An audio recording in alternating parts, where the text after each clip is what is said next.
Hello à tous, on se retrouve pour le bilan de septembre. On est tout début octobre à l'heure où je tourne cette vidéo.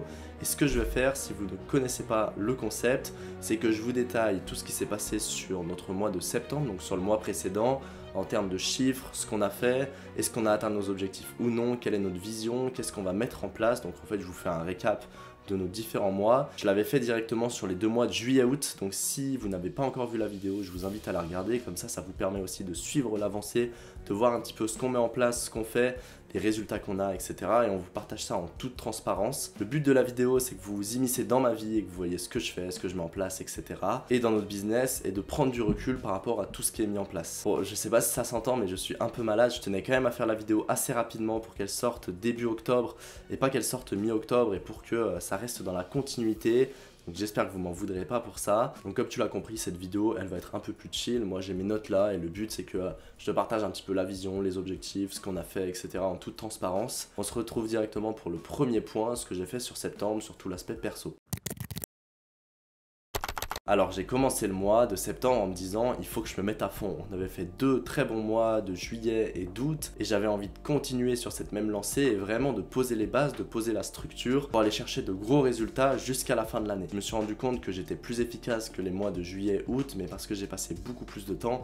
Par contre, en termes de temps passé et productivité, c'était pas le meilleur. J'ai pas mal voyagé et j'ai pas mal bougé aussi. On est allé à Strasbourg tout début septembre pour une immersion client. Ensuite, on a fait différentes immersions, mais j'y reviens juste après. Et enfin, on est allé juste à côté de Faro au Portugal pour une immersion avec la team de Julien Musi, où on s'est vu remettre un trophée qui est juste à côté de moi. Juste ici, je vais vous mettre un extrait. Je vous demande d'accueillir notre trio de LS, Mathis, Maxence et Thibaut.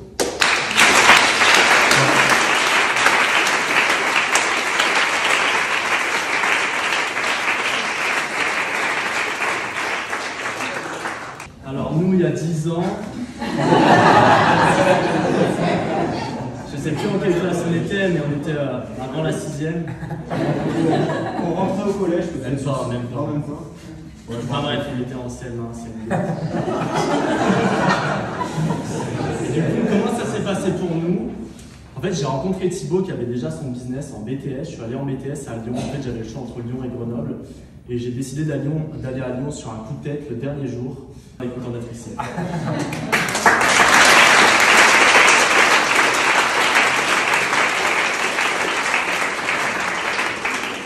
En tout cas, je vais faire une vidéo et un vlog spécial pour cette immersion de Faro où je vais revenir sur ce qu'on a appris et sur tous les détails de cette immersion, ce qui s'est passé. Donc je t'invite à t'abonner à la chaîne et normalement le vlog sort d'ici 2-3 jours en fonction de quand tu regardes cette vidéo. Maintenant, on va revenir aux objectifs de base. Alors, l'objectif sur le mois de septembre, si vous avez regardé l'ancienne vidéo, normalement vous le savez, on en avait 4 principaux. Le premier, c'était de faire 43 200 € de chiffre d'affaires. Le second, c'était de faire au moins 24 000 € d'encaissement. Le troisième, c'était de mettre un gros boost sur le contenu. Et le quatrième, c'était au niveau des recrutements. Alors, je sais plus si on avait recruté des personnes ou pas, mais en tout cas, on recherchait 2 setters et 1 CM. Et c'était les faire démarrer directement sur ce mois de septembre. Est-ce que ces objectifs ont été atteints? Je veux partir du dernier niveau, le recrutement. Et ça a été un grand oui pour nous. On a recruté une CM qui est au top, qui a sûrement dû monter cette vidéo-là. Et on a recruté nos 2 setters. Moi, je gère un petit peu moins la partie setting. C'est mon associé Thibaut qui gère plus la partie commerciale. Et je gère plus la partie contenu, etc. Donc, je gère plus avec la CM, mais en tout cas, j'en suis ultra content. Et ça vient vraiment avec la vision qu'on en a de recruter pendant ces 3 prochains mois. Mais je vous en parle directement à la fin de vidéo où je vais vous détailler les objectifs qu'on a pour le dernier trimestre qui arrive et aussi la vision qu'on a par rapport à notre boîte, à notre business et moi-même par rapport à ma vie perso. Au niveau du contenu, je suis super content. J'ai bien repris le contenu avec un objectif sur ma chaîne YouTube là de sortir une vidéo tous les 3 jours en alternant un Reels, enfin un short YouTube et une vidéo YouTube un petit peu plus complète comme celle-ci. Sur Instagram, on va reprendre petit à petit avec 3 Reels par semaine, sachant qu'on a aussi le contenu de mes associés à gérer parce que moi je gère tout au niveau de la stratégie de contenu, de communication, etc. Le gros plus, quelque chose qu'on voulait faire depuis longtemps, c'est qu'on a lancé la chaîne YouTube Le Mentorat. D'ailleurs, si tu ne l'as pas encore vu, je t'invite à t'abonner à cette chaîne-là. On va partager énormément de valeur avec un objectif de sortir une vidéo tous les 2 jours ultra qualitative en reprenant soit des questions qu'on nous pose régulièrement ou en reprenant des extraits de nos séminaires ou des extraits de nos coachings. Et le but avec cette chaîne, comme avec la mienne, comme avec tous les contenus qu'on crée, c'est d'une, apporter un maximum de valeur parce qu'on se rend compte qu'on peut apporter énormément de choses et on pourrait aider énormément de personnes, donc se rendre aussi le plus visible possible. Et surtout, c'est de permettre à n'importe qui d'aller chercher leurs premiers milliers d'euros avec leur business avant de nous rejoindre sur un accompagnement. Et avec toute la valeur qu'on donne, je pense que c'est largement possible. Maintenant, niveau chiffre d'affaires, encaissement, etc., on n'a pas atteint nos objectifs et c'est aussi important pour moi de comprendre pourquoi on ne les a pas atteints et d'être transparent sur ça.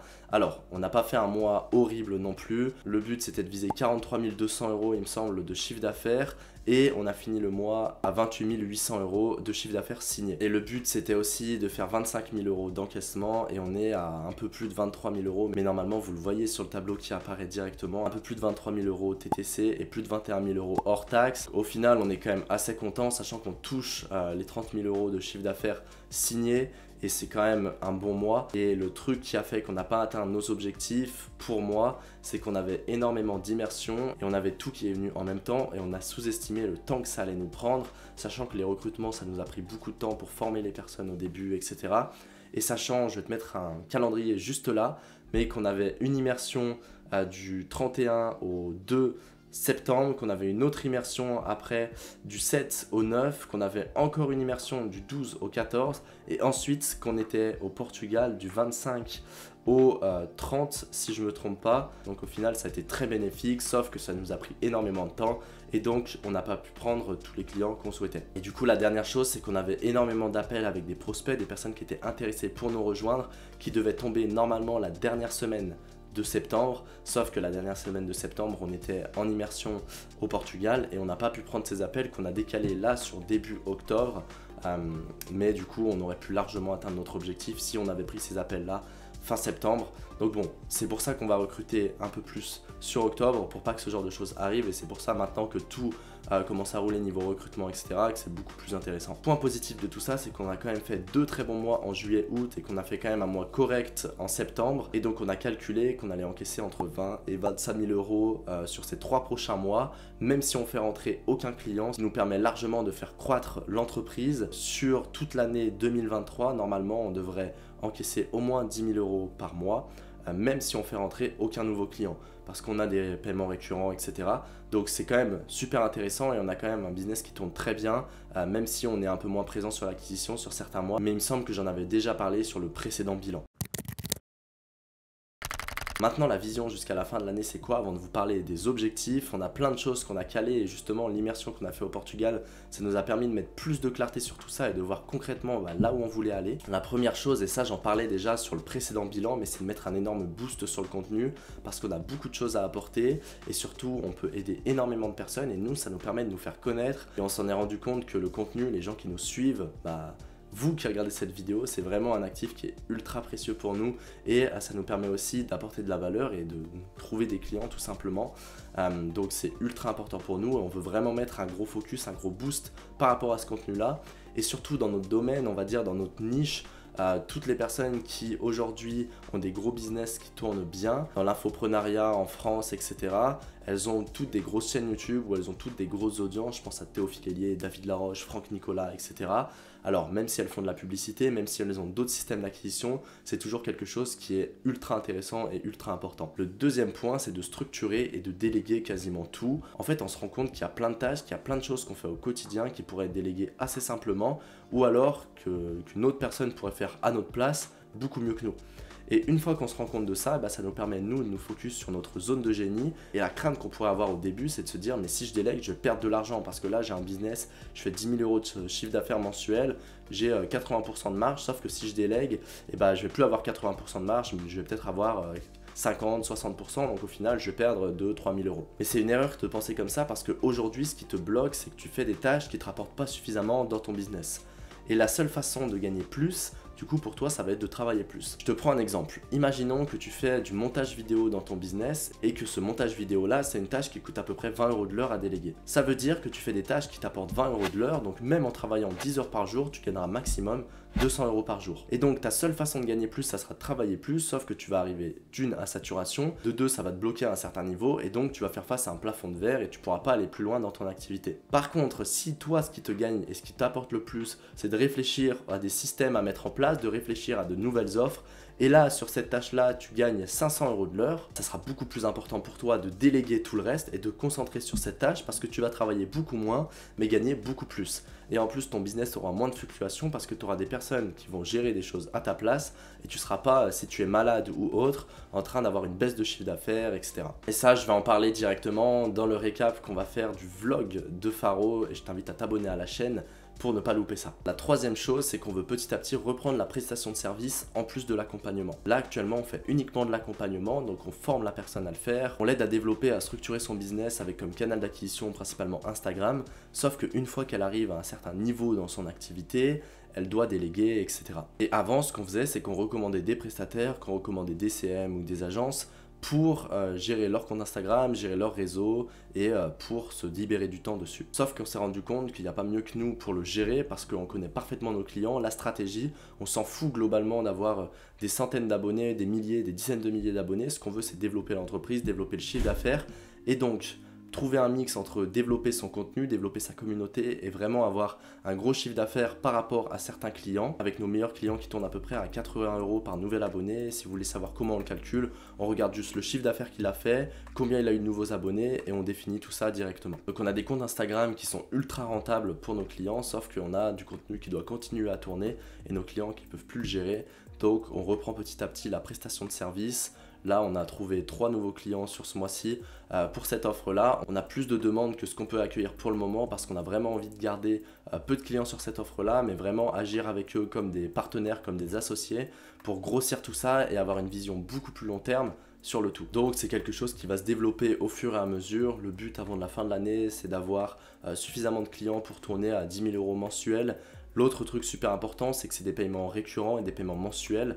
Donc, c'est des paiements qui tombent tous les mois. Et si on a 10 000 € de chiffre d'affaires, d'encaissement par rapport à ça, c'est toujours super intéressant. Ça nous permet de faire de la trésor et ça nous permet aussi d'être super stable au niveau de notre business. Voilà un petit peu pour la vision au niveau business. Je vais vous parler des objectifs juste sur le côté perso. J'ai envie d'aller en Asie. Donc ça, c'est un truc que je veux faire depuis très longtemps, sauf que je n'ai pas fait parce qu'il y a eu plein de contraintes, parce que tout simplement, j'ai voyagé beaucoup en Europe. Mais sur le côté perso, ça serait de pouvoir voyager toujours. Notamment à Bali, c'était un petit peu le rêve pour nous quand on s'est lancé avec Thibaut. Donc voilà, sur le côté perso, continuer les voyages. Alors maintenant, c'est quoi l'objectif sur octobre et justement jusqu'à la fin de l'année? Première chose, c'est qu'on va lancer une nouvelle offre, donc une offre qui sera un peu moins chère que ce qu'on a l'habitude de proposer jusqu'à présent. Le but pour nous avec cette offre, c'est de permettre à des personnes qui ne peuvent pas nous rejoindre sur notre accompagnement, le mentorat directement, d'avoir un step pour aller chercher du résultat pour pouvoir nous rejoindre et d'avoir quand même un entre-deux au niveau de cette offre-là parce que c'est quelque chose qu'on nous a beaucoup demandé et c'est quelque chose aussi qui pourrait aider beaucoup de personnes. Donc c'est pour ça qu'on a décidé de la mettre en place maintenant. Et le but, c'est de prendre 10 clients sur octobre. En plus de tout ça, c'est de continuer à développer et à structurer le pôle agence pour pouvoir prendre plus de clients par la suite. Et donc en termes de chiffre d'affaires et d'encaissement, le but c'est qu'on signe pour 45 000 € de nouveaux clients et qu'on encaisse à peu près 40 000 € sur ce mois d'octobre. Avec deux autres choses qui vont venir en nouveauté, on va commencer à faire de la publicité donc sur Facebook. Ça va nous permettre d'accélérer la croissance et d'accélérer l'acquisition de nouveaux clients. Et la deuxième chose, c'est continuer la formation avec l'ACM qu'on a recruté et les 2 setters et recruter un closer pour se libérer aussi de la partie closing et de la partie appel et au final faire en sorte que la boîte tourne très bien même sans nous. Donc voilà au niveau des objectifs pour octobre. Et le dernier bilan que je me suis fait, et je pense que c'est intéressant de vous le partager, pour ceux notamment qui débutent un peu plus leur activité, qui ont quelques doutes, etc. En fait, j'ai eu cette discussion-là avec ma CM hier en parlant des avantages pour elle de travailler en ligne, de ne pas avoir de bureau ou de travailler globalement quand elle le souhaite, juste que le travail soit bien fait. Et je me suis dit et j'ai pris conscience de la chance qu'on avait, de la liberté qu'on a, de pouvoir partir si je veux demain à Bali sans forcément faire attention au prix ou même sans devoir prendre des congés, sans devoir prendre des vacances, etc. Et je me dis, c'est absolument dingue de pouvoir partir quand on veut, faire un petit peu ce qu'on veut et avoir cette liberté. Et je pense qu'aujourd'hui, il y a très peu de choses qui permettent ça, d'avoir autant de liberté. Et le business en ligne en fait partie, donc le coaching, l'accompagnement, la prestation. C'est pour ça, vraiment, je vous invite à développer votre business parce que c'est quelque chose qui peut vraiment transformer votre vie. Et je sais que moi, jamais et pour rien au monde, je reviendrai dans un système plus classique. Et je me dis que là, tout ce qu'on a mis en place, tout le travail qu'on a fait, tous les efforts qu'on a fait au début, tout l'investissement qu'on a fait en nous, dans des formations, dans des accompagnements, et ben ça a vraiment payé. Et si je devais le refaire, mais je referais la même chose en 10 fois plus. On se retrouve nous très vite dans une prochaine vidéo. Bon, désolé si j'étais un petit peu malade, je sais pas si ça se sentait sur la vidéo ou pas. Sinon, on se retrouve très vite. Je vous invite à vous abonner pour ne pas manquer le vlog du Portugal où justement je vais revenir sur toute la partie business, tout ce que ça nous a permis de mettre en place, de structurer. C'était une immersion avec Julien Musi pour ceux qui connaissent. Je vous dis à très vite pour une prochaine vidéo. C'était Mathis. Ciao!